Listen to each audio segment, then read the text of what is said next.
Patient Health Questionnaire 9 atau Questionnaire PHQ-9 merupakan instrumen psikometri yang sering digunakan untuk screening depresi di fasilitas kesehatan primer. Namun, akurasinya kadang masih diperdebatkan nih oleh para ahli. Sebenarnya, seperti apa sih isi kuesioner ini? Apakah akurasinya memang baik untuk screening depresi? Yuk, simak video Almedika kali ini untuk mendapatkan jawabannya.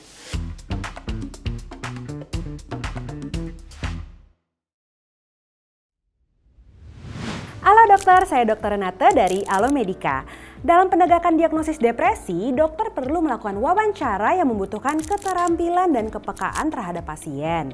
Namun, karena kepekaan tiap orang berbeda, diagnosis depresi dapat menjadi tantangan, apalagi kalau dokter bekerja di fasilitas kesehatan yang sibuk dengan tenaga medis terbatas. Nah, untuk mengatasi masalah ini, suatu instrumen psikometri yang disebut Patient Health Questionnaire 9 atau Questionnaire PHQ-9 telah dianjurkan sebagai alat screening depresi yang objektif. Questionnaire ini disusun berdasarkan DSM-4 sehingga sudah sesuai dengan pedoman, penggolongan, dan diagnosis gangguan jiwa atau PPDG-3 yang berlaku di Indonesia.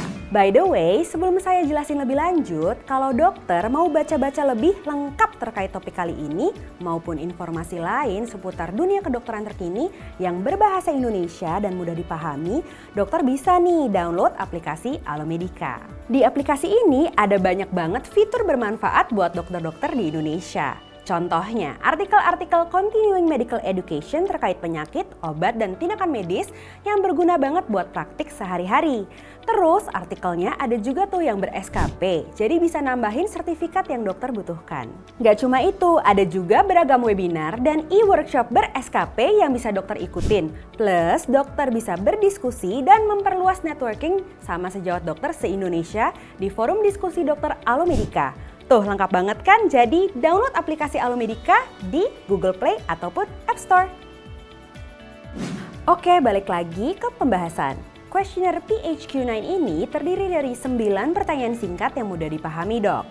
9 pertanyaan tersebut ingin mengetahui apakah dalam 2 minggu terakhir pasien pernah mengalami: pertama, kurangnya minat atau gairah untuk melakukan apapun.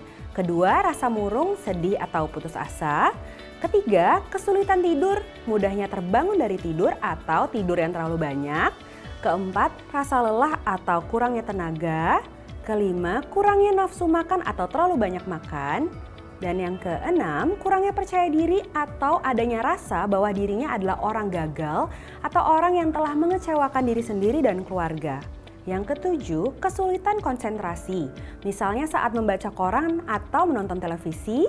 Kedelapan, proses bergerak atau berbicara yang sangat lambat sehingga orang lain memperhatikannya atau sebaliknya, ada rasa resah atau gelisah yang membuat gerakan lebih sering dari biasanya.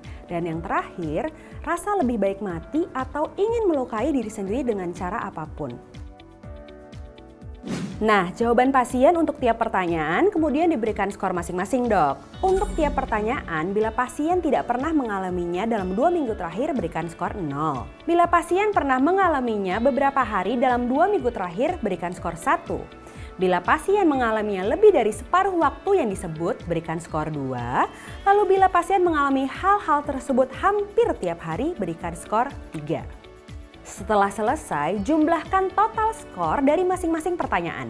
Skor kurang dari 10 menandakan gejala depresi ringan.